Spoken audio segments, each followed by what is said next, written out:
Assalamualaikum warahmatullahi wabarakatuh.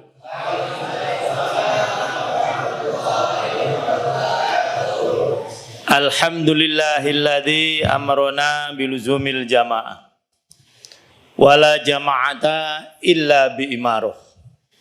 Wassalat wassalamu ala nabir rahmah wa ala alihi wa ashabihi hudatil ummah. Asyhadu an la ilaha illallah wahdahu la syarikalah wa asyhadu anna Muhammadan abduhu wa rasuluh. Masya Allah kan wa ma lam yasha lam yakun la haula wa la quwata illa billahil aliyil azim. Amma ba'd. Para ikhwan, akhwat, ibu-ibu sudah ngantuk? Itu mungkin pintunya buka aja mas, suaranya kurang. Pintunya buka dan yang muslimin jangan ngelihat ke belakang ya. Ya, nah gitu buka. Ya alhamdulillah. Wabil khusus Amir Jalsah, Naibul Imam, sahib kami sejak muda ya. Sekarang udah tua ya. Masih muda, semangat muda. Walul imam, staf. Alhamdulillah pagi hari ini kita dapat berkumpul bersama-sama dengan takdir Allah Subhanahu wa taala. Yang pertama setelah kita bersyukur pada Allah, sudah tentu kita berbahagia. Ya. Karena bisa bertemu dengan para ikhwan. Nah, saya itu tukang baca data. Sehingga ketika ada data masuk, saya senang. Ya, itu. Walaupun kadang-kadang sudah tentu kurang teliti. Karena memang pembimbing skripsi biasanya itu agak telaten. Ya. Karena agak telaten sehingga banyak mahasiswa yang tidak mau saya bimbing. Nah, termasuk Rosid itu. Jadi banyak yang mundurkan diri, jangan Ustadz Yahsa nanti lama. Nah, saya itu kalimat per kalimat kadang kata-kata, banyak mahasiswa yang tidak bisa membedakan antara di kata depan dan di pasif. Dipukul malah dipisah, di pasar malah digandeng.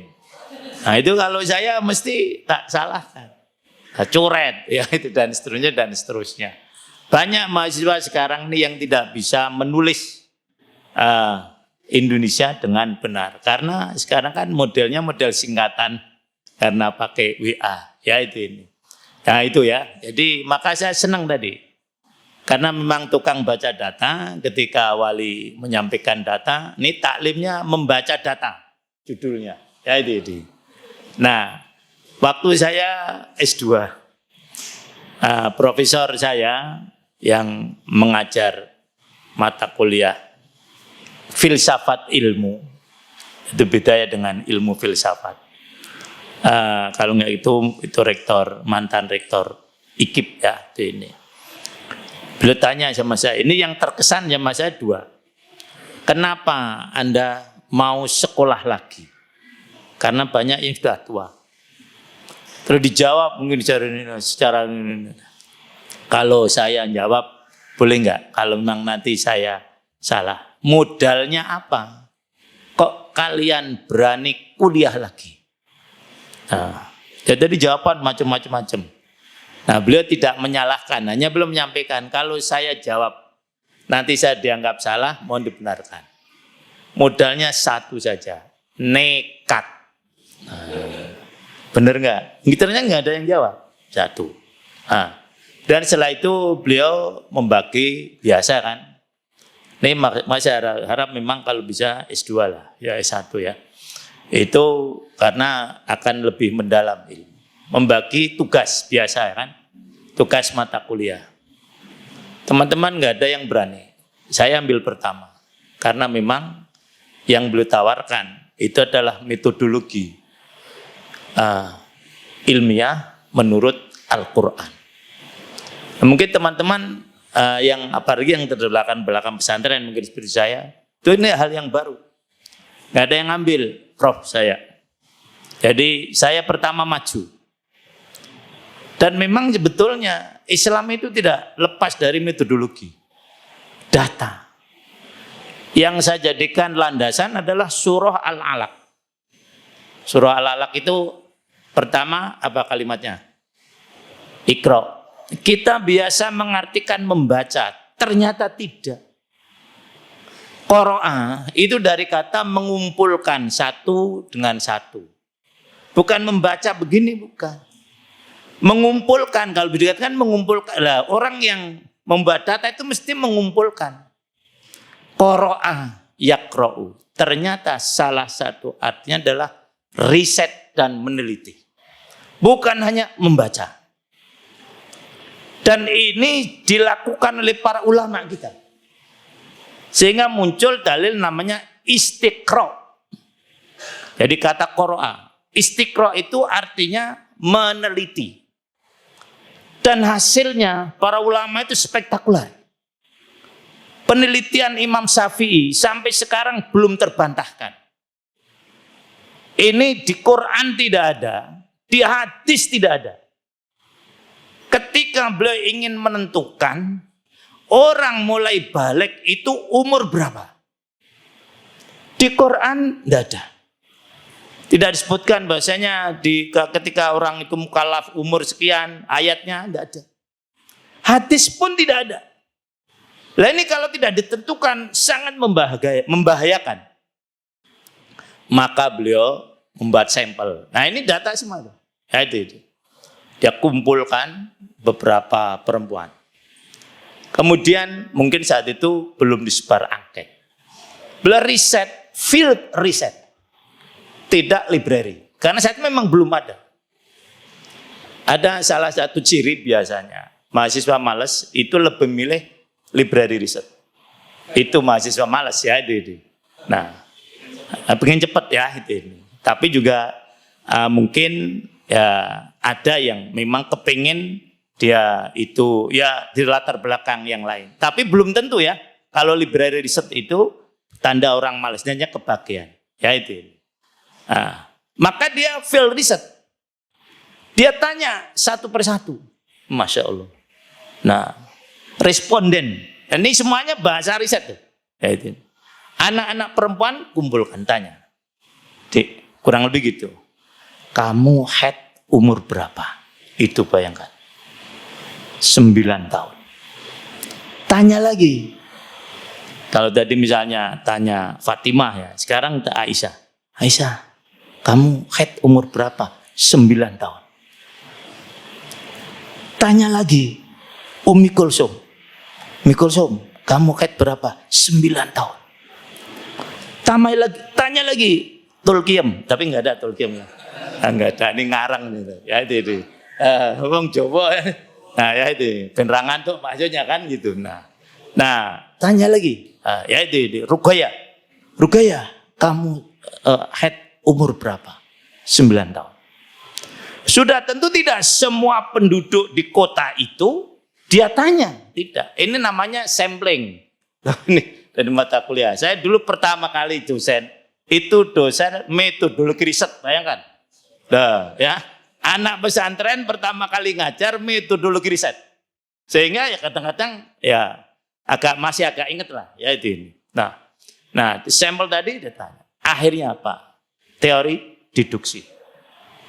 Nah, dia bisa menyimpulkan atau induksi bahwasanya wanita head itu umur 9 tahun. Nih. Dan itu sampai sekarang riset ini belum terbantahkan. Kalau ingin bantah silakan, tapi riset juga. Mungkin juga ya satu kemungkinan. Kan ada hipotesis kan? Hipotesis itu cirinya 3. Ya itu. Jadi tadi Wali kan tanya, apa itu hipotesis? Nah, itu yang pertama, jawaban sementara. Jadi tadi kan disebutnya hipotesisnya aja 19. Ini semuanya belum pasti. Ini sementara semua. Nah, kemudian yang kedua, sifatnya praduga. Sementara praduga lagi, kemungkinan ini, kemungkinan ini. Nah, baru nanti yang ketiga, mesti harus dibuktikan secara ilmiah. Benar enggak? Dari 19 tadi. Mungkin ada begini loh, kenapa muslimat itu males taklim? Karena kurang diperhatikan. Yang diperhatikan muslimin aja. Loh, kan jarang, ibu-ibu disapa jarang. Tadi aja Pak Alim nggak menyapa ibu-ibu. Nah, Wali enggak, yang nyapa kan saya pertama. Ini hasil riset, Wali. Loh, ya ini. Fakta. Loh, fakta terbukti. Tapi nggak ada jawaban kan? Tadi mungkin, nah hipotesisnya nggak sampai situ. Nah, memang ini penting sekali. Dari riset tadi, kemudian kita ambil satu tindakan. Maka ketika taklim pusat, biasanya yang sering menyapa ibu-ibu ya saya, mohon maaf. Nah, karena ada ibu-ibu datang ke rumah. Orangnya memang alim dia, taklah alumni ya. Mam, saya ini ada nggak sih? Gitu jawabannya.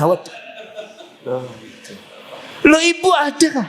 Ternyata enggak. Saya ini wujudina keadamina. Begitu. Ngerti nggak maksudnya? Keberadaan saya itu tidak dianggap orang. Lah apa? Lo sejak awal saya nggak disapa. Apa karena kami di belakang? Lo gitu. Nah itu.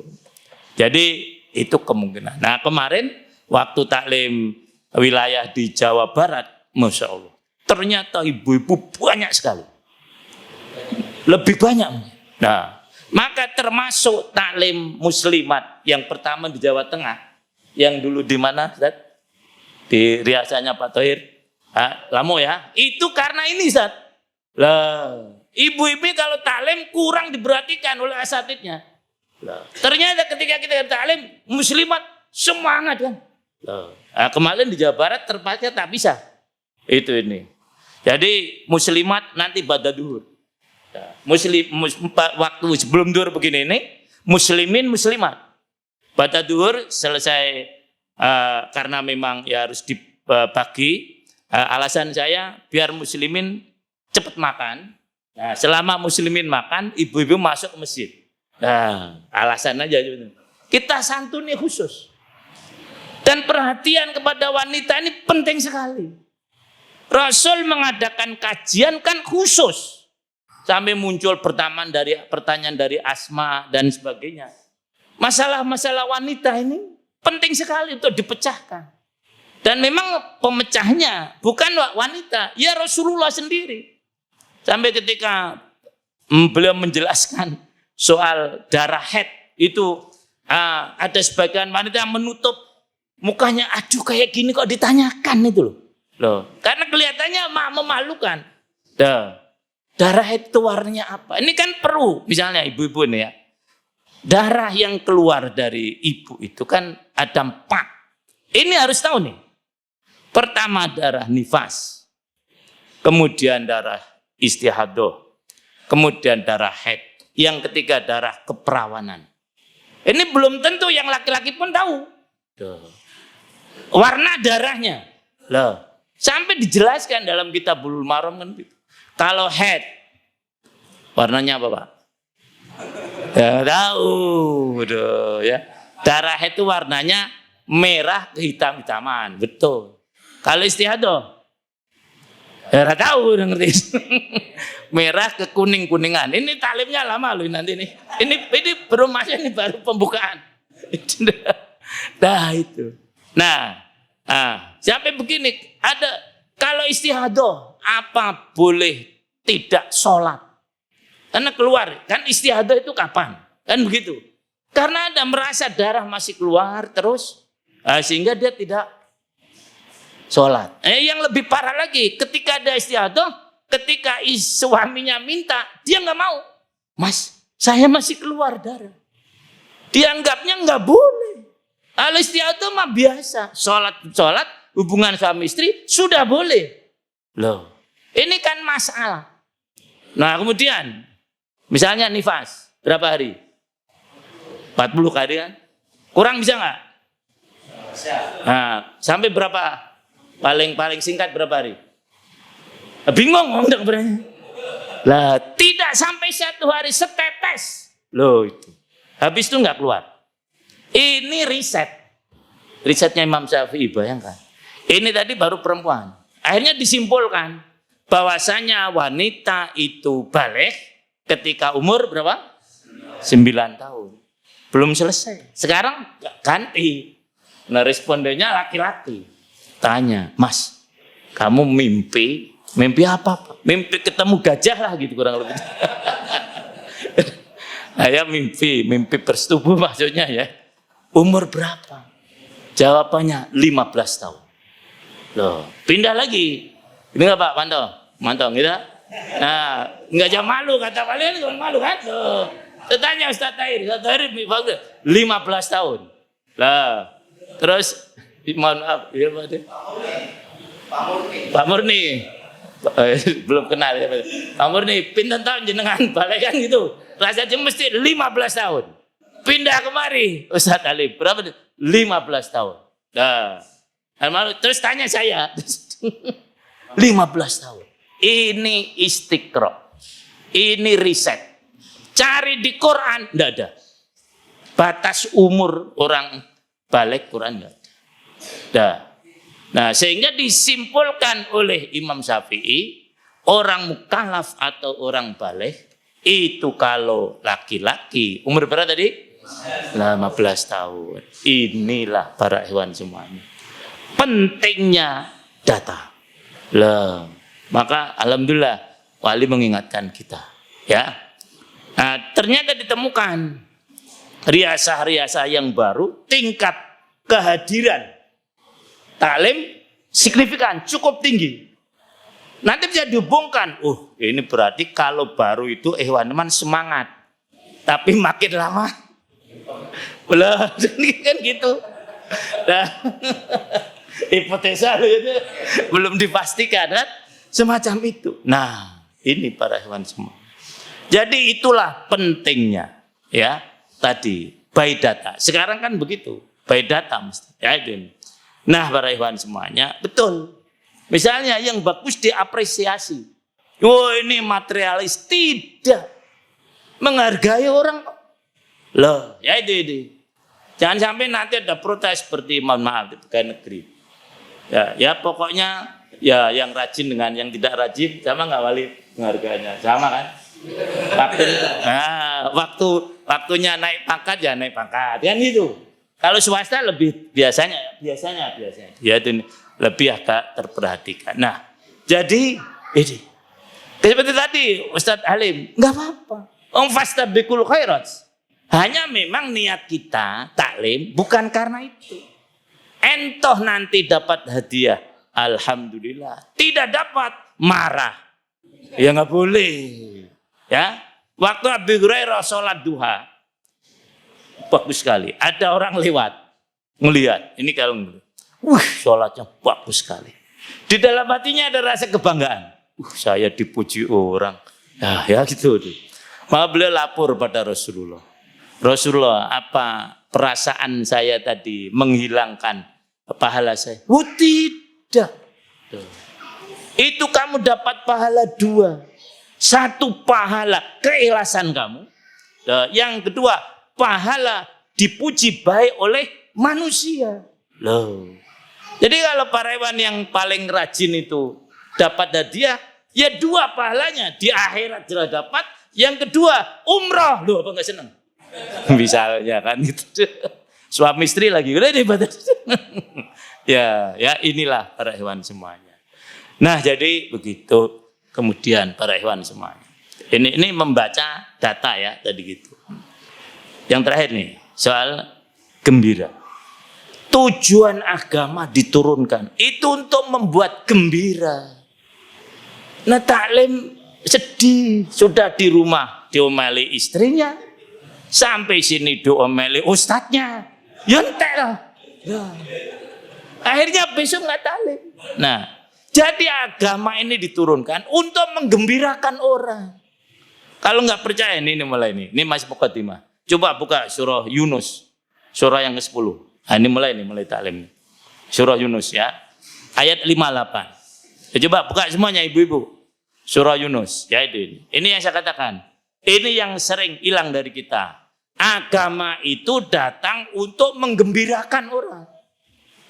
Maka basiron didahulukan. Ini tadi saya sampaikan di musolanya Ustadz Kusairi, ya masjidnya itu. Nah, ini yang sering kita lupa. Udah ketemu? Nah, baca Pak Halim, bacanya lebih bagus dari saya soalnya. Nah. Pakai mic. A'udzu billahi minasyaitonir rajim. Qul bi fadlillahi wa bi rahmatihi fabidzalika falyafrahu huwa khair. Falyafrahu huwa khairum mimma yajma'un. Tuh, ada artinya enggak? Ada. Ya coba. Nah. Katakanlah Muhammad, dengan karunia Allah dan rahmatnya, hendaklah dengan itu mereka bergembira. Tuh. Itu lebih baik daripada apa yang mereka kumpulkan. Nah, itu. Jadi ayat berapa tadi? 58. Qul bi fadlillah wa bi rahmatihi fabidzalika falyafrahu. Terus gimana aja agak lupa, Pak? Dalika farahu. Huwa khairun mimma yajma'un. Ya. Qul bi fadlillah. Katakanlah dengan anugerah Allah. Wa bi rahmatihi, dan dengan rahmatnya. Fabidzalika, maka dengan itu falyafrahu, bergembiralah. Faroha itu satu bagian, satu bahasa yang dengan gembira. Gembira kan banyak bahasa Arabnya. Apa Pak Naib? Siapa faroha? Apa lagi? Surur. Nah ya itu. Kalau sebetulnya apa lagi? Gembira lagi. Apa? Saada. Nah tuh. Saada. Gembira. Ya itu. Kalau falyafrahu itu gembira yang ada sedikit kebanggaan. Loh. Kalau sa'adah tadi memang hampir tidak ada kebanggaan. Maka sa'adatud darain kan gitu. Nah, misalnya begini, saya ikut lomba. Terus saya diumumkan menang. Saya gembira dan ada rasa bangga. Ternyata, loh, boleh nggak begitu? Boleh. Dah. Asal presentase kebanggaannya jangan sampai mengalahkan. Nah, melebihi. Yang dilarang adalah yang kebanggaannya keterlaluan menghilangkan ya unsur yang lain. Itu yang dilarang oleh Allah pada Qarun. La tafrah. Innallaha la yuhibbul farihin. Tapi kalau yang tadi diiringi dengan kebanggaan itu boleh. Dan di sini bergembiralah kamu. Dan diiringi dengan apa? Rasa bangga. Ya, diiringi ya gini. Nah. Jadi apa yang dimaksud dengan fadlillah? Nah, ini mulai pada tafsir. Dan katakan Quran. Karena kita ini dapat Quran. Nah, itu. Wa bi rahmatihi. Dan dengan rahmat Allah. Kalau boleh ini mungkin penjelasan saya itu yang mengatakan tafsir saya. Ya itu. Kan tadi Wali mengatakan jamaah itu adalah apa tuh? Rahmat kan? Loh. Dan kita bisa berjamaah. Karena salah satu bagian daripada rahmat adalah berjamaah. Maka dengan kita dapat interaksi mengamalkan Quran. Dan kita berada dalam jamaah yang wujud rahmat tadi. Ini saya dengan tafsir ya, ini pemahaman saya. Ya itu ini. Pantas kita gembira. Maka kalau pas datang hari taklim, mesti disambut gembira. Malah taklim lagi. Nah, kan kemarin baru taklim. Ini gimana sih Amir? Nah, ini berarti belum menghayati itu. belum menggembirakan. Nah, kadang-kadang taklimnya juga nggak menggembirakan. Ya itu. Taklim di sini amanat. Misalnya begitu. Nah, ini introspeksi ya panitianya. Infak terus. Aduh, masya Allah. Nah, jadi tadi. Jadi salah satu tujuan diturunkannya syariat adalah apa tadi? Agar kita ini apa? Jadi orang yang gembira. Lah memang pantas. Dan itu semuanya adalah khairun mimma yajma'un. Itu lebih baik dari apa yang kamu kumpulkan. Biasanya orang kumpulkan apa? Harta. Loh. Maka kalau dia paham, apalagi sudah diambil waktu oleh Umar hari Ahad. Kan hari Ahad bukan hari untuk mengumpulkan harta kan? Karena biasanya kan, ya udah. Jadi udah pas sekali ya kalau sampai sudah hari Ahad masih juga tidak mau taklim. Seandainya toh hari kerja pun, loh, mesti dia akan tinggalkan kerjanya. Benar ya, jadi bukan terlalu ekstrim. Mesti dia milih taklim. Karena itu lebih baik kata Allah. Dalika khairun mimma yajma'u. Nah ya, jadi mohon kalau taklim ya di samping nadiron jelas ya, tapi banyaklah apa? Basiron. Ya itu. Orang taklim para sahabat mau datang kepada Rasul itu, mereka sudah dari rumah, wah gembira dia. Lah, begitu juga para ikhwan ya diharapkan. Nah, insya Allah dengan itu ya taklim kan ini sudah awal nih, sudah tadi diawali dengan riset. Nah, kemudian saya yakin keyakinan itu kegembiraan sendiri tuh. Tapi kalau saya di riset kayak apa ya paling ya. Nah, itu sudah sedih. Belum terjadi sudah sedih. Tapi kalau kita ini husnudon belum terjadi sudah gembira. Lah, walaupun nanti seandainya realitanya tidak, tapi kan sudah nyicil gembira. Nah, sama seperti kita misalnya anak kita lulus nak. Nah, ternyata tidak lulus. Kan sudah gembira yang tadi kan? Loh, tapi kalau ini, nah tidak lulus. Benar tidak lulus, sedihnya 2 kali. Loh. Nah, itu kurang lebihnya para hewan. Jadi, insya Allah ya, dengan tadi riset yang sederhana ya, tidak perlu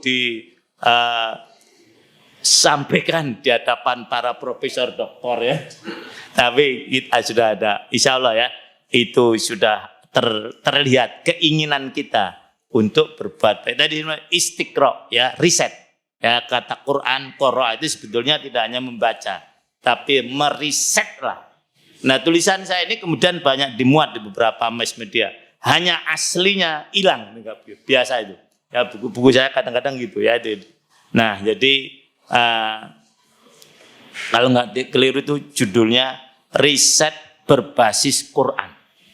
Kan langka itu, riset berbasis Quran ya, tadi dasarnya dalil surah Al-Alaq tadi. Nah, para hewan semuanya, pagi hari ini mari kita hayati bersama. Saya sudah minta wali tadi agar menyiapkan diri ya, kita akan menghayati firman Allah dalam surah An-Nisa. Buka semuanya ya, biasakan bawa Quran lah ya, itu walaupun tidak bisa baca. Ya itu. Tapi ya bangetan wis tuwa ora iso maca Qurane. Nah, ya itu. Justru karena tidak bisa itu bawa. Wis ora iso ora gelem nggawa, kapan isane kan? Itu. Apalagi sekarang saya yakin sekian puluh persen HP ini ada Qur'annya. Benar Mas Rizya? Nah, ya itu. Kalau males bawa Qur'annya ya bawa HP ini ada semuanya. Ya itu ini. Udah ketemu ibu-ibu? Bu? Udah ketemu belum? Uang dicari aja belum paham, mau ketemu gimana? Tanya harusnya, Mam surah apa kan gitu. Nah, zaman Rasulullah itu wanita sangat aktif loh bertanya tuh. Sampai Umar emosi. Dulu sebelum Islam, kamu itu udah nggak ada yang berani ngomong. Sudah datang Islam kurang ajar, kurang begitu. Tidak pertanyaan Umar disalahkan, nggak begitu Umar. Memang Islam datang untuk untuk menghidupkan pemikiran manusia. Jadi banyak bertanya muslimat ya itu. Dan karena muslimat tanya banyak, akhirnya muncul berapa jawaban yang memang mereka gunakan untuk kehidupan sehari-hari. Nah, surah Nisa Bu, surah perempuan nih, ya itu. Sudah ketemu surah Nisa ya. Ayat 1, 2, 3. 1, 2, 4, 1, 2, 5. 3 ayat ya.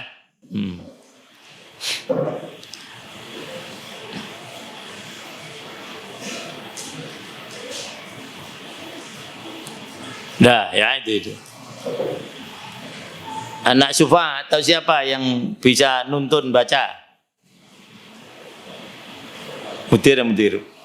Bisa ditunjuk ya anak Sufa atau yang tahfiz lah ya. Siapa enaknya? Mir, bisa nunjuk. Pakai mic ya? Pakai mic biar ditirukan. Sini depan Mas, depan. Ditirukan oleh Mustami ya. Depan aja biar depan sini. Dekat Pak Halim ya itu ini. Kalau perlu pakai karpet saya loh itu. Ibadah.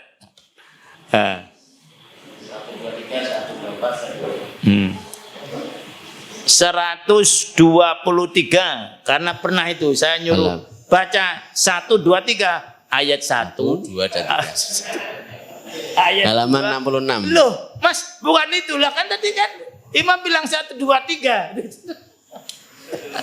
Betul. Tidak salah. Yang salah yang nyuruh.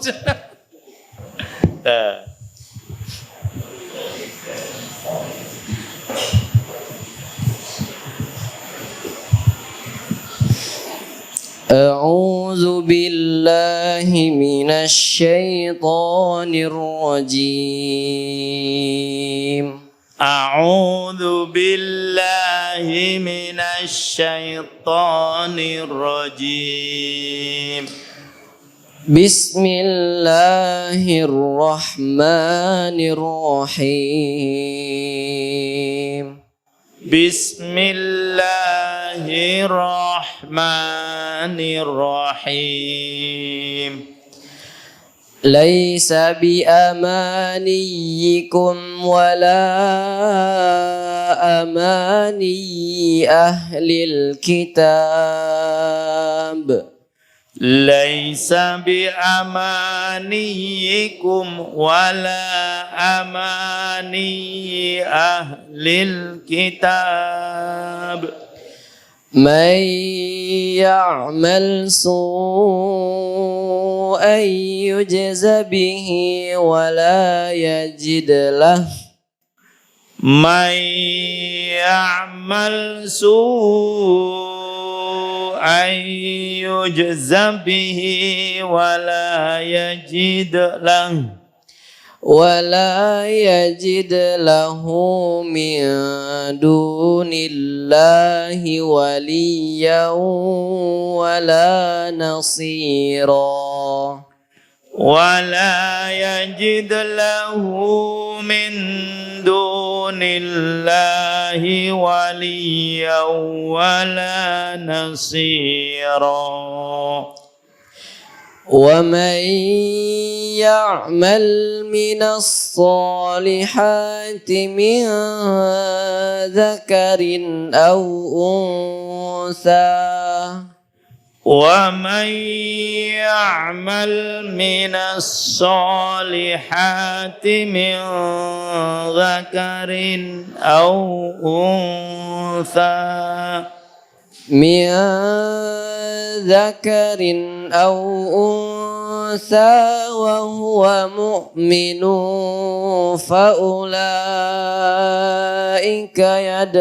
يدخلون من ذكر أو أنثى وهو مؤمن فأولئك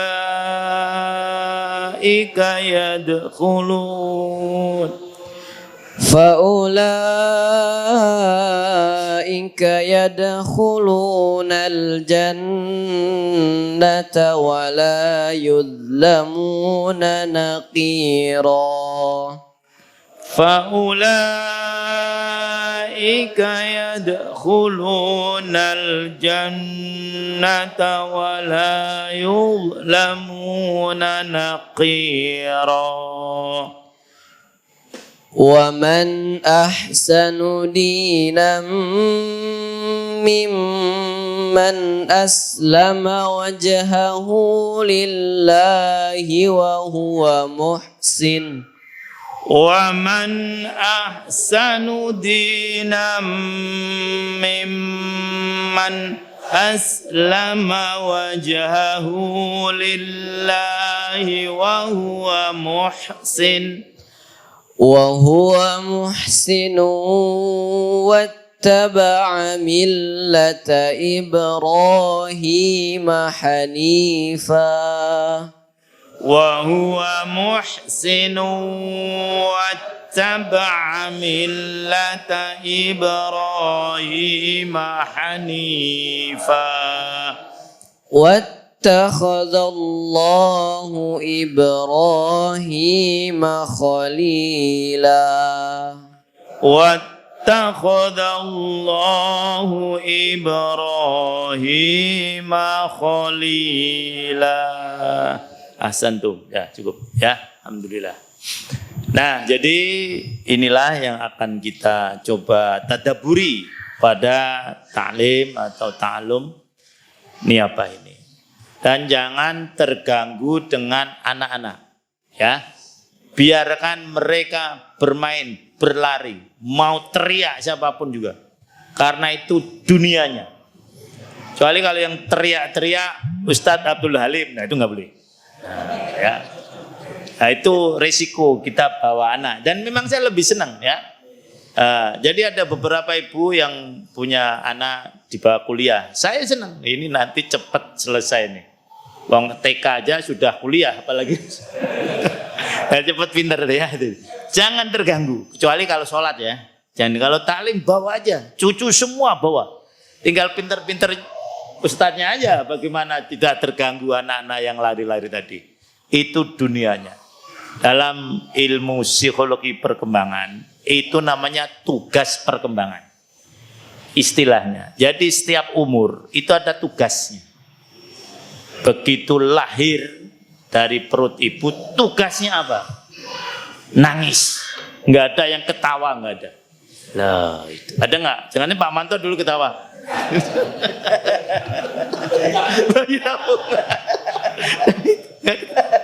Nah, nanti umur sekian berangkang. Itu nggak bisa dipaksakan. Umur berangkang umur berapa? Biasanya Pak Mantorian berangkang umur mesti lali. Ya ada 4 bulan berangkang. Itu namanya tugas perkembangan. Nanti umur setahun biasanya minimal 9 bulan mulai jalan. Ya itu ini penlari dan seterusnya. Itu memang fitrahnya semacam itu. Anak-anak begini ini lagi tugasnya bermain memang. Jangan dilarang. Kasihan mereka. Maka saya sering larang ke masjid. Nanti terhambat itu bermainannya. Karena memang main tidak di masjid. Dan gitu. Biarin aja.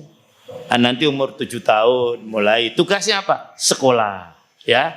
Itu sudah ada fitrahnya masing-masing. Ya. Nah, jadi jangan bang, anak saya umur 3 tahun di masjid anteng. Orang normal ini orang. Normalnya itu ya guyon lari-lari ke sana kemari. Maka orang tuanya yang begini nah ya. Wong waktu itu Rasul kan pernah ngajak Hasan apa Husain sujud suwine ra karuan. Ini kok ora tangi-tangi kan gitu. Rasul sayang bener sama cucunya, ternyata lagi numpai beliau. Loh. Kayak kuda-kudaan. Ini nggak ngerti kan nesu. Ibu putu kurang ajar dah. Enggak ada orang anak nakal, ngerti nggak divisi nakal? Divisi nakal. Nakal itu melakukan pelanggaran, dia tahu kalau itu melanggar, itu namanya nakal. Nah kalau tidak tahu namanya bukan nakal, nah lari-lari. Nah, bukannya memang dia nggak tahu kalau talim itu harus diem, nggak tahu dia. Lah, jadi kalau bapak lari-lari ya itu nakal berarti ya. Nah, ya memang begitulah. Ya itu fitrahnya semacam itu menurut Imam. Nah, jadi begitulah para hewan semuanya. Nah, selanjutnya ya. Jadi jangan terpengaruh bapak-bapak dan ibu dengan anak-anak, biarkan mereka bermain sesuai dengan tugas perkembangannya. Ya. Nah, untuk memahami ayat biasanya yang bisa menopang kebenaran pemahaman adalah ketika kita melihat menopang ya, tidak satu-satunya. Ada enggak ayat ini asbabun nuzul? Ya, karena tidak semua ayat atau semua surat ada asbabun nuzulnya. Banyak mana yang ada asbabun nuzul dengan yang tidak? Banyak mana? Banyak yang tidak. Lah, ya itu. Nah, jadi oleh para ulama kemudian untuk bisa memahami rangkaian ayat ini dicari asbabun nuzulnya. Ketemu. Nah, ini nanti bisa dilihat dibaca di Ibnu Katsir dan yang lain. Qatadah ini asbabun nuzulnya saya bacakan. Yang bahasa Indonesianya menceritakan bahwa kaum muslimin dan ahli kitab saling membanggakan diri. Jadi orang Islam dengan Yahudi dan Nasrani saling membanggakan diri. Merasa masing-masing paling baik, paling benar. Orang-orang ahli kitab menyatakan, Nabi kami, Nabi sebelum kalian. Berarti Nabi kami lebih benar dari Nabi kamu. Ini kepada orang Islam dan kepada orang Nasrani. Kitab kami datang sebelum kitab kalian. Berarti lebih benar. Maka kami lebih baik di hadapan Allah. Nah, kata siapa tadi? Orang Yahudi. Nah, orang Nasrani ikut-ikutan juga. Nah, sekarang yang jadi sasaran orang Islam. Orang Islam ini kan baru kemarin. Nabi Isa lebih dulu dari Nabi Muhammad Sallallahu Alaihi Wasallam. Nah, kitab kami Injil lebih dulu daripada kitab Quran. Kesimpulannya kami lebih baik dari kamu. Orang Islam nggak mau diam. Orang ini ngawur-ngawuran, orang ini kan gitu. Yang penting jawab. Tapi jawabannya benar juga. Maka para sahabat itu menjawab, kami lebih utama, lebih baik dari kalian. Kenapa? Karena Nabi kami pemungkas dari seluruh Nabi. Nah lo, semeh jengking kan? Mantap kan jawabannya. Oh, jadi Nabi kami pemungkas dari Nabi kalian. Kitab kami, nah dia untung mereka ngerti kan Quran kan. Kalau nggak ngerti nggak bisa jawab tuh. Nah, kitab kami inilah yang lebih benar. Karena apa? Kitab kami memutuskan apa-apa yang diperselisihkan oleh kitab Taurat atau kitab Injil. Kalau ingin benar, kembali pada Quran. Sehingga kami lebih baik dari kalian. Tuh, gitu. Nggak mau kalah. Nah, lah oleh Allah Subhanahu wa taala diluruskan. Itu menurut satu versi, ada versi yang lain. Allah menyatakan, laisa bi amaniyikum wala amaniyi ahlil kitab. Agama ini benar tidak di hadapan Allah, bukan dengan angan-angan. Walaupun kamu ngaku paling benar, paling baik, paling dulu, tidak ada artinya. Allah menyatakan, yang menentukan baik buruk itu bukan soal dulu atau belakangnya Nabi atau bukan. Yang menentukan baik buruk adalah amal. Nah, wa may ya'mal. Karena memang ini sifatnya ancaman, didahulukan dulu yang buruk. Waman ya'mal su'ayyujzabi. Walaupun kamu tuh orang Islam, kan gitu, tapi amalmu buruk, mesti akan dibalas oleh Allah. Jangan mentang-mentang karena orang Islam, kemudian kalau amal buruk langsung dimaafkan. Tidak. Loh. Allah tidak berbicara pada masalah tataran tadi agama-agama tidak, tapi amal para ikhwan semuanya. Siapa yang amalnya itu buruk, maka akan mendapatkan balasan dari Allah Subhanahu wa taala. Ketika para ikhwan semuanya mendengar ayat ini, apa yang para ikhwan rasakan? Kan gitu. Nah, apa coba yang para ikhwan rasakan ketika mendengar ayat tadi? Nggak ada yang merasakan ya, perasaan. Nah, ketika ayat ini dibacakan setelah turun di hadapan para sahabat, Abu Bakar itu reaksi. Hadis sebutkan, ya Abu Bakrin, hal ukri'uka ayatan nazalat alayya. Qala qultu bala ya Rasulullah. Fa'aqra'aniha fala a'lamu illa anni wajadtu inqisaman fi dhuhri hatta tamattu. Ketika ayat tadi turun, Rasulullah menyampaikan hal itu menurut satu riwayat kepada Abu Bakar pertama dan kepada para sahabat. Tanya begini, Abu Bakar, mau kamu saya bacakan ayat yang baru diturunkan kepada saya? Iya ya Rasul. Maka Rasul kemudian membaca ayat tadi, laisa bi amaniyikum wala amani ahlil kitab ila akhiril ayat. Apa reaksi Abu Bakar? Ternyata ada perubahan fisik di Abu Bakar. Rasul bertanya, malaka ya Abu Bakr? Apa yang kamu rasakan wahai Abu Bakar? Jadi yang tidak tanyakan, apa yang para ikhwan rasakan ketika membaca ayat ini? Abu Bakar jawab, qultu bi abi wa ummi.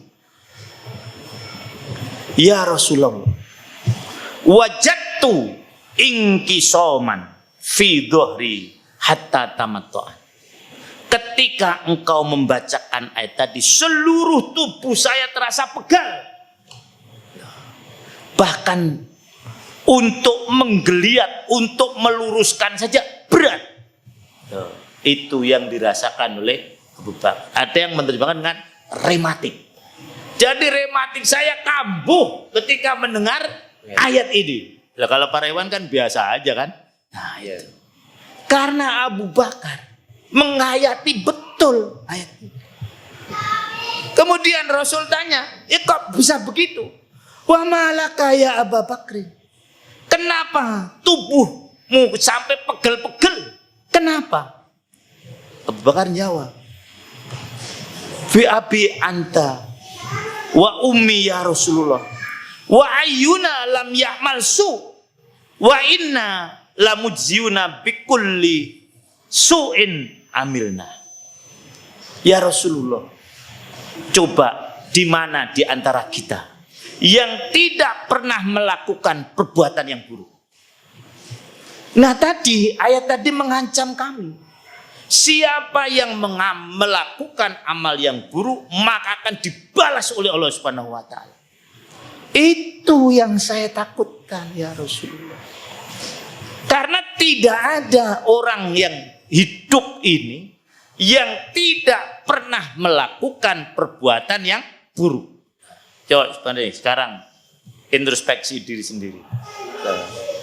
Pernah nggak Pak Mato? Nah, ya itu. Ganti balas, pernah nggak mam gitu? Balas saya. Itu perewan semuanya. Dah, mana ada yang tidak pernah melakukan perbuatan yang buruk? Nah, Allah tadi mengancam, siapa yang melakukan perbuatan buruk akan dibalas oleh Allah. Itu yang saya takutkan. Bisa dipahami ibu-ibu? Bisa. Pernah nggak ibu-ibu tidak melakukan kesalahan? Pernah nggak? Nah, pernah. Atau sekarang ditanya, pernah nggak ibu melakukan kesalahan? Nah, itu jawabannya lebih mudah. Kalau tadi agak sulit. Nah, pernah. Nah, tadi ayat tadi Allah mengatakan siapa yang melakukan perbuatan yang buruk maka akan dibalas dibalas oleh Allah Subhanahu wa taala. Lah, kalau begini kami akan terus saja dibalas oleh Allah. Karena kami tidak pernah tidak melakukan perbuatan yang buruk. Nah, kemudian faqala Rasulullah sallallahu alaihi wasallam, amma anta wa ashabuka ya Abu Bakrin, ya Abu Bakrin, al mu'minuna fatujzauna bidzalika fid dunya hatta talaqallah wa laisa lakum dunubun wa ammal akhiruna fayusma'u lahum dzalika hatta yujzau bihi yaumal qiyamah. Abu Bakar, kalau gini, udah jangan terlalu khawatir lah. Kalian itu beriman. Engkau dan sahabat-sahabatmu itu beriman. Dan kalau kamu melakukan perbuatan yang salah, maka Allah akan balas kamu semua. Nah, ya itu. Walaisa lakum dunubun, sehingga kesalahan-kesalahan kamu hilang ketika nanti kamu menghadap Allah Subhanahu wa taala. Adapun yang lain, orang kafir maksudnya, ketika membuat kesalahan tidak langsung dibalas oleh Allah, tapi dikumpulkan, nanti akan dibalas di akhirat dengan dilipat gandakan balasan. Nah, itu. Nah, hadis yang lain lebih dirinci. Apa balasan yang diberikan oleh Allah kepada orang-orang yang melakukan kesalahan atau tidak melakukan kesalahan sebagai wujud kasih sayang Allah Subhanahu wa taala. Dalam ayat yang lain, dalam hadis yang lain disebutkan, ketika turun ayat ini, bakaina wahazinna, kami nangis semuanya. Ketika tadi, famay ya'mal su'an yujzabihi, kami nangis dan kami sedih. Nah, untuk Rasulullah tahu, kan tadi salah satu tujuan Quran diturunkan untuk menyedihkan apa untuk menggembirakan. Nah, ma anzalna alaikal qur'ana litasko, kan begitu. Nah, Rasul kemudian menjawab, amma walladhi nafsi biyadihi innaha lakama nazala walakin abshiru wa qaribu la yusibu ahadan minkum fid dunya illa kaffarullahu biha khoti'ah hatta asyaukata yusakuha adukum fi qadamihi. Dalam hadis yang lain, ma yusibul mu'min min nasobin wala wasobin wala sakomin wala hazanin hattal ham yuhimmuhu illa kuffira bihi min sayyiatihi. Abu Bakar, jangan sedih. Jangan sedih. Karena kemudian kalau saya buat dengan dialogis, kamu pernah nggak merasakan lelah? Seperti tadi Wali kan tanya apa? Coba tadi. Pak Wardi ya, mana Pak Wardi? Pak Wardi, lelah belum? Kamu jawab sekarang. Mikir-mikir tuh. Nah, kalau Pak Wardi jawab lelah, maka dosa Pak Wardi diampuni oleh Allah Subhanahu wa taala. Kalau belum lelah, belum diampuni dosanya.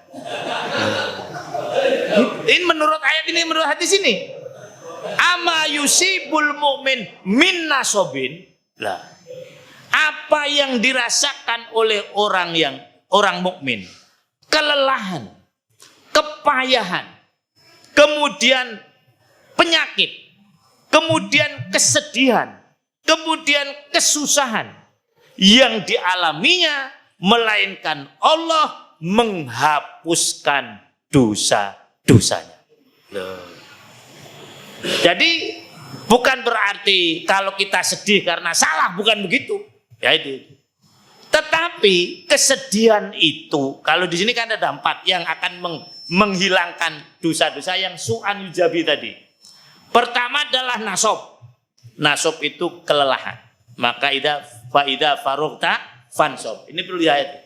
Apabila kamu sudah selesai melakukan satu pekerjaan, maka fansob berlelah-lelahlah. Artinya apa? Kerja maksimal sampai apa? Lelah. Kalau belum lelah, belum diampuni oleh Allah. Ini satu ya. Yang kedua tadi, payah. Nah, ketika kita merasakan kepayahan, misalnya tadi taklim, ya itu. Ini kira-kira pahalanya. Nah, yang dari Jepara dengan yang dari Bulu banyak mana? Ya kan gitu. Lah, dan pernah saya riset kecil-kecilan, bahwasanya kedisiplinan itu tidak tergantung dekat jauhnya tempat, tidak. Loh. Ternyata biasanya yang jauh-jauh datangnya malah duluan. Terbukti nggak di sini? Oh jangan. Nah, jadi itu sampai para ulama kan as-sawab bi qadri ta'ab. Kan gitu.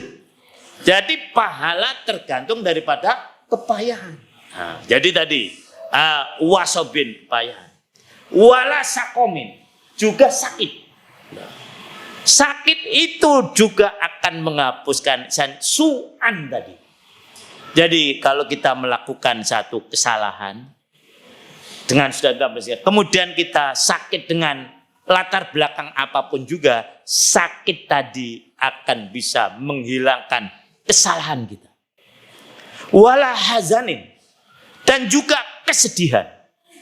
Siapa yang para ikhwan hari ini tidak merasakan sedih? Saya kira nggak ada. Ya itu. Siapa yang nggak ada sedih? Nggak ada kan? Mulai pagi misalnya mikir, wih, anakku durung tangi subuh loh. Betul kan? Loh betul Pak Haris langsung jawab nih. Sedih nggak Pak? Itu menghapus dosa. Loh, nek ngono ber terusane bukan gitu maksudnya. Loh ya itu. Jadi gitu, bentusane bapaknya hilangnya tambah akeh, bukan begitu. Loh, mau berangkat ini loh ada yang ributkan dulu dengan istrinya. Mak taklim, malah taklim terus. Dah, atau suami istrinya bilang, Pak taklim, taklim terus. Padahal kalau diajak ke mall nggak pernah ributkan. Nah kan gitu. Sedih kan, deki beto ke bujuku, tajang ngaji yang ngelira karuan. Loh, sedih nggak? Itu menghapuskan dosa. Lah. Ya, itu wala hazan tadi. Maka jangan sedih ya, jangan sedih. Loh, itu dari Jepara kemari berapa jam? 2 jam, macet nggak? Nah, kalau macet tambah pahalanya. Ini masya Allah, wala hazan. Hatal ham yuhimu, sehingga kesulitan yang dialami. Hatta syaukah jadi sehingga duri yang menusuk telapak kaki kita, semuanya akan menghapuskan kesalahan-kesalahan yang pernah kita lakukan. Lah, begitu. Jadi inilah para hewan semuanya. Sehingga tadi Abu Bakar sedikit terhibur. Saking takutnya tadi. Kan semua amal akan langsung dibalas oleh Allah. Waduh, lah gimana saya ini? Enggak ada lah orang yang tidak melakukan kesalahan. Itu para hewan semuanya. Jadi agama itu tidak hanya dasarnya angan-angan. Lambok kue Islam ning ora amal, enggak ada artinya. Loh, jangan seperti orang Yahudi yang tadi, pokoknya agama saya paling benar. Nah, tapi dia tidak beramal. Sampai begini ya, janjinya saya masuk neraka paling 40 dinoto. Gitu. Berarti ganti oleh orang Islam. Lah kenapa? Karena dulu nenek moyang saya, kita itu menyembah anak sapi mung 40 dino. Nah gitu. Ya model begitu. Nah ini para hewan. Ya. Terus selanjutnya ayat yang ke 134. Ya, jadi jangan takut lelah para hewan semuanya. Kerja maksimal. Insya Allah kelelahan, kecapean, kesusahan, kesedihan para hewan akan menghapus kesalahan-kesalahan yang para hewan lakukan. Wa may ya'mal minas solihat, barang siapa yang beramal soleh, min dzakarin au untha, baik laki-laki maupun perempuan. Ingat, karena menggunakan kata au, bukan wa. Ini penting sekali. Nah, artinya apa? Kalau wow itu biasanya litartib.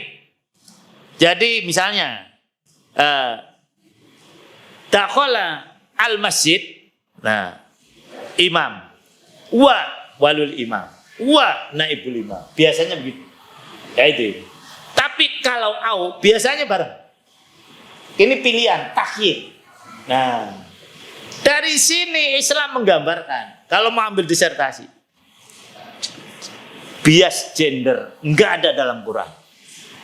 Karena apa? Laki-laki dan perempuan disamakan oleh Allah Subhanahu wa taala. Tuh, au atau perempuan. Jadi laki-laki maupun perempuan, kalau dia itu beramal soleh dan dia mukmin, maka mereka semuanya masuk surga. Loh, itu. Jadi tidak ada bedanya antara laki-laki dan perempuan, asal dua. Apa tadi? Beriman dan beramal apa? Soleh, atau beramal soleh dan beriman. Lah, ya itu ini. Mungkin amaliyahnya agak beda ketika di dunia antara laki-laki dan perempuan, jelas. Ya itu. Sholat misalnya, laki-laki sholat terus nggak pernah libur kan? Lah, ibu-ibu kan minimalnya sepekan rata-rata ya, temen 3 hari lah. Ya itu ini. Kan berhenti. Nah, ya itu. Tetapi surganya sama. Loh, tidak karena dipotong oleh Allah ya. Nah, kamu selama 1 tahun nggak sholat segini-segini nih, maka surgamu, dah, nggak bisa. Allah katakan, wala yudlamuna nakiro, semua masuk surga, surganya sama. Lah, jadi jangan sampai mengutamakan, jangan lupa dia, suarga nunut, neraka katut, ya. Masing-masing kita nanti di hadapan Allah dihargai oleh Allah, laki-laki maupun perempuan, asal beriman dan beramal soleh. Tidak urusan apakah itu Yahudi atau itu Nasrani, asal pertama beramal, yang kedua beriman. Sudah tentu iman yang benar. Jangan ini kemudian dikatakan semua agama benar, nggak ada. Kalau semua agama benar wis bingung ke. Nah, ya itu lebih baik enggak usah beragama sekalian. Wong kabeh bener kok. Lah kan gitu. Nah, jadi mukmin, mukmin itu iman yang nanti akan dijelaskan. Iman yang benar itu yang bagaimana? Pada ayat yang ke-125. Nah, jadi ayat ini menggambarkan kesamaan derajat antara laki-laki dan perempuan. Mereka masuk surga dengan tidak dikurangi, didolimi amalnya sedikit pun. Nah, ditambah ya, Allah lebih menekankan penambahan daripada pengurangan. Kalau hal yang baik, tapi kalau yang buruk Allah menekankan pengurangan daripada kesamaan. Kalau kita melakukan satu kebaikan, tidak ada yang dibalas 1, nggak ada. Mesti dibalas minimalnya berapa? 10. Tapi kalau melakukan keburukan, seandainya dibalas 1 saja, seimbang. Dan kalau sudah niat, tidak jadi. Kalau itu baik, sudah dapat pahala. Tapi kalau buruk, belum dapat apa? Nah, dosa. Wala yudlamuna nakiro. Nah, kemudian siapa yang akan dibalas oleh Allah dengan masuk surga tadi? Nah, ini. Waman ahsanu dinan. Dan siapa yang lebih baik agamanya? Mimman aslama wajhahu lillah. Dibanding orang yang menyerahkan wajahnya kepada Allah. Wa huwa muhsin, dan dia selalu berbuat baik. Wattaba'a millata Ibrahim, dan mengikuti millah agama. Nanti saya jelaskan bedanya dengan din. Nah, hanifan dengan lurus. Wattakhadallahu Ibrahima khalila. Dan Allah telah menjadikan Nabi Ibrahim sebagai kekasihnya atau kesayangannya. Bapak-bapak, kalau saya tanya, siapa orang yang baik? Jawab. Nggak bisa ya. Kalau ibu-ibu bisa berarti kalah nih. Nah. Bu, siapa orang baik? Nah, kalau saya jawab gini, Bu, boleh nggak? Orang baik adalah orang Islam. Loh. Nah, jadi orang yang baik itu adalah orang Islam. Kalau tidak Islam, ya tidak baik. Satu, ya itu. Tetapi Allah tidak menghendaki kita ini hanya baik saja, tidak. Tapi Allah menghendaki kita paling baik. Lah, begitu ya. Ingat Pak Rewan, inilah tadi maksimalisasi. Memang kalau kita beramal harus maksimal. Maka Allah mengatakan, waman ahsanu, isim tafdil. Siapa yang lebih baik? Loh, bukan tanya gini. Siapa yang baik? Bukan. Kalau tadi ditanya siapa yang baik aja nggak bisa jawab. Nah ya itu. Nah sekarang pertanyaan dinaikkan. Siapa yang lebih baik? Paling baik. Dinan agamanya. Agama di dalam Al-Quran hanya Islam. Maka tadi saya tanyakan. Pertama, siapa yang baik? Yang beragama Islam. Pak Hadi mau bantah? Enggak ya udah. Pokoknya kan Pak Hadi ya, semuanya ya, barometer dia. Mohon maaf. Ya itu. Jadi, setuju orang yang baik adalah orang Islam. Loh.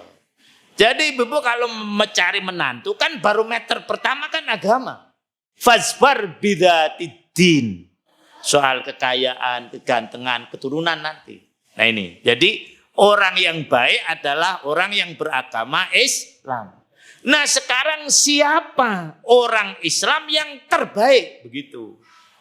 Maka ini dalam perspektif tafsir Maudhu'i, saya beri judul begini. Ini ada makalah ini. Yaitu menjadi muslim terbaik. Bukan hanya muslim baik. Dengan mengikuti millah Ibrahim. Ini kalau debat Maudhu'. Yaitu ini. Nah kalau kita ingin menjadi muslim yang terbaik, maka syaratnya 3. Pertama, aslama wajhahu lillah. Nah, kan tadi dengan pertanyaan istifham ingkari dan retoris. Siapa yang terbaik Islamnya atau agamanya? Nah, pertama, aslama wajhahu lillah. Dia menyerahkan wajahnya kepada Allah. Satu. Ingatkan nih Bu, yang pertama nih, syarat menjadi muslim terbaik. Tak ngombe dulu sebentar ya. Gak sini aja langsung. Ngombe tukang angon begini gini nih.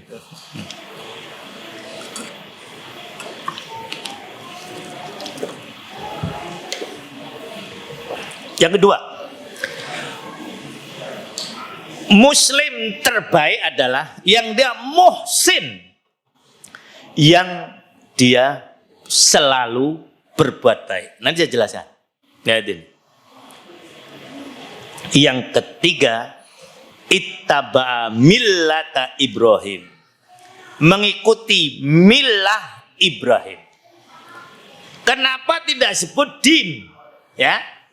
Diartikan oleh Departemen Agama kedua-duanya dengan terjemah agama. Jadi pada ayat yang ke-125 tadi, mengikuti agama Nabi Ibrahim. Di depannya sudah siapa yang lebih baik agamanya. Sebetulnya ada perbedaan. Jelas. Bedanya di mana? Din dan milah, bedanya di mana? Ya dari hurufnya beda. Nah, bener kan? Yang satu dal ya nun, yang jadi mim lam lam ta kan? Nah, menjawab. Betul. Nah, kemudian oleh para ulama coba dianalisis. Bedanya pertama gini, Ustaz Alim. Kalau din itu hampir tidak ada. Boleh dimudofkan, disandarkan, baik kepada Allah maupun kepada manusia. Dinullah, boleh nggak? Boleh. Dinu Muhammad, boleh nggak? Boleh. Itu satu ya bedanya. Mudhof itu tadi sandaran. Tapi kalau milah, hampir tidak ada. Milah yang disandarkan kepada Allah tidak ada. Milah selalu disandarkan kepada makhluk. Loh. Maka kalau para ikhwan pernah nggak nguburkan jenazah? Badi pernah nguburkan jenazah? Oh belum pernah, dicoba itu Pak ya. Maka ngerti doanya nggak ngerti kan? Nah kalau kita nguburkan jenazah kan Bismillah wa ala millati Rasulillah. Loh. Tidak wa ala millatillah nggak ada. Jadi kata millah tidak dimudofkan kepada Allah, tapi dimudofkan disandarkan kepada makhluk. Millatu Ibrahim. Nah. Millatu Muhammadin, bukan millatullah. Itu yang kedua. Yang ketiga. Biasanya din itu dalam tataran konsep. Biasanya. Millah aplikasi. Jadi misalnya sholat. Ya itu. Konsepnya. Pelaksananya apa? Millah. Ini kurang lebihnya. 3 perbedaan antara din dan millah. Oleh karena itu di sini disebutkan. Lebih pada aplikasi, mengikuti millah Ibrahim, bukan mengikuti agama apa Ibrahim. Karena orang Yahudi ngakunya ngikuti kok, ya itu ngikuti agama Ibrahim, tapi prakteknya tidak ngikuti. Nah, kalau mengikuti Nabi Ibrahim, nerima Nabi Muhammad Sallallahu Alaihi Wasallam. Nah, orang Nasrani juga begitu. Pengakuannya saya mengikuti din Ibrahim, betul, tapi milahnya prakteknya tidak. Itu kurang lebihnya ya perbedaannya. Nah, jadi orang yang terbaik agamanya, yang terbaik Islamnya adalah pertama, yang menyerahkan wajahnya kepada Allah. Yang kedua, yang selalu berbuat baik. Yang ketiga, dia mengikuti millah Ibrahim. Tentang aslama wajahulillah ini banyak penafsirannya. Nah, antara lain ikhlas, ya. Jadi orang yang terbaik agamanya adalah orang yang dalam beragama itu ikhlas semata-mata karena Allah. Taklim datang bukan karena nanti mau hadiah umroh, bukan. Ya itu sih. Sudah kunci dulu nih. Ya itu. Tapi semata-mata karena Allah Subhanahu wa taala. Ada lagi yang mengambil dari perspektif ilmu balaghah. Aslama wajhahulillah. Ada dalam istilah balaghah itu dzikrul juz wa iradatil kul. Disebutkan sebagian tetapi maksudnya keseluruhan. Wajah itu adalah bagian dari keseluruhan tubuh. Jadi menyerahkan wajah bukan berarti menyerahkan mukanya pada Islam, bukan. Tapi menyerahkan apa kira-kira? Seluruh hidupnya untuk apa? Islam. Nah, yang jadi pertanyaan, sudahkah kita begitu? Loh, kan begitu. Nggak usah lihat temannya, lihat dirinya. Nah, sudahkah kita semacam itu? Yang disebut kok wajah, tidak tangan ya. Nah, aslama yadahu gitu. Nah, karena memang dari seluruh tubuh ini, yang paling penting, yang paling menentukan nasib adalah apa? Wajah. Bu, tertanya, yang paling habiskan ongkos itu muka apa kaki? Ada nggak kaki kasih gincu? Lah, berarti tadi memang betul yang paling berharga. Ada pengertian yang itu. Jadi menyerahkan yang paling berharga untuk Islam. Seperti Nabi Ibrahim menyerahkan Ismail karena memang itu yang paling berharga. Nah sekarang kita ini, apakah sudah menyerahkan yang paling berharga atau yang kita serahkan ini sisa-sisa? Nah lah daripada nganggur di rumah taklim. Nah ini sisa-sisa. Kenapa nggak aktif di jamaah? Nantilah kalau udah pensiun. Tapi lumayan lah daripada enggak kan itu. Tingkatannya tingkatan lumayan kan macam itu. Jadi mari. Kalau para sahabat, Masya Allah. Ini contoh saja ketika menanggapi firmanullah. Lan tanalul birra hatta tunfiqu mimma tuhibbun. Mikir itu. Nah, Abu Thalha. Apa ya yang paling saya senangi itu harta saya. Hartanya banyak. Dipilah-pilah, dihitung. Nah, dia milih yang paling disenangi. Kalau saya enggak, yang saya serahkan yang paling tidak saya senangi. Kan gitu. Nah, serahkanku. Tinimbang neng omah. Ngotor-ngotor wis kayak wong. Itu harganya sedikit. Nah, dari hitung-hitungan yang paling dia senangi dia punya kebun kurma. Yang kurmanya paling kualitas di Madinah. Di dalam kebun kurma itu ada sumur yang airnya bening. Yang Rasulullah sering minum di situ. Bahkan kebunnya dinamakan Bairuha. Nah, ini yang paling saya senang. Kemudian dia menghadap Rasulullah. Ya Rasulullah, saya ingin melaksanakan ayat tadi. Al-Imran 92 insya Allah. Ayat ini. Apa? Harta yang paling saya senangnya adalah Bairuha. Karena saya memahami saya tidak akan mendapatkan bir kebaikan kecuali saya menyerahkan apa yang paling saya senangi. Lan tanalul birra hatta tunfiqu mimma tuhibbun. Maksudmu sekarang Bairuha saya serahkan pada engkau wahai Rasulullah. Ya sudah, ayo kita ke kebun. Berangkatlah Rasulullah ke kebun Bairuha. Nah sampai ke kebun. Di dalam kebun anak istrinya sedang main-main di situ. Ini godaan ini ya. Biasanya kan gitu. Wah, ini anak bujuku ini rawani kan gitu deh. Nah, tapi tiba di sampingnya bilang, keluar. Kaget istrinya. Loh ini kan kebun kita. Keluar. Anak keluar. Kenapa kami sudah keluar? Sejak ini kebun ini sudah bukan milik kita lagi. Kalau saya sebagai istrinya gimana reaksinya? Ngamuk kata Pak Usman ngamuk. Kata istri-istri enggak ya ini. Nah, setuju kan gitu kan? Ya kan kita setuju. Nah, Masya Allah. Ya itu ini. Istrinya rela. Tapi Rasulullah bijaksana sekali. Sebetulnya ini aja nih eman orang ini. Tapi karena ingin tadi mendapatkan kebaikan, akhirnya dia korbankan keinginannya dia tahan. Ya sudah saya terima. Kamu punya saudara banyak. Nah sekarang saudaramu panggil kemari. Panggil. Lah Pak, pokoknya panggil. Nah ini Bairuha saya terima. Sekarang saya bagi-bagi untuk saudaramu. Barangnya nggak hilang kan? Tapi sudah dapat apa? Pahala. Karena kembali kepada apa? Keluarga.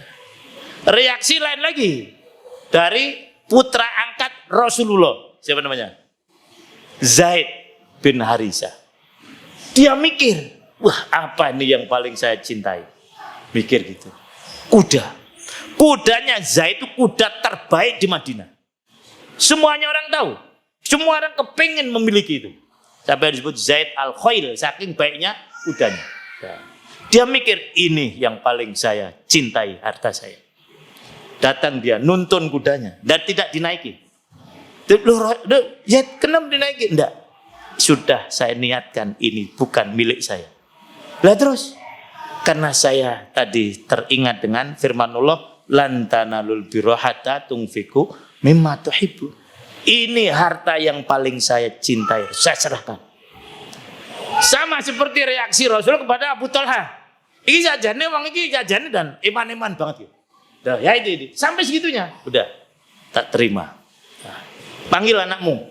Nah, anaknya siapa namanya? Usama kan? Masih muda. Usama sini.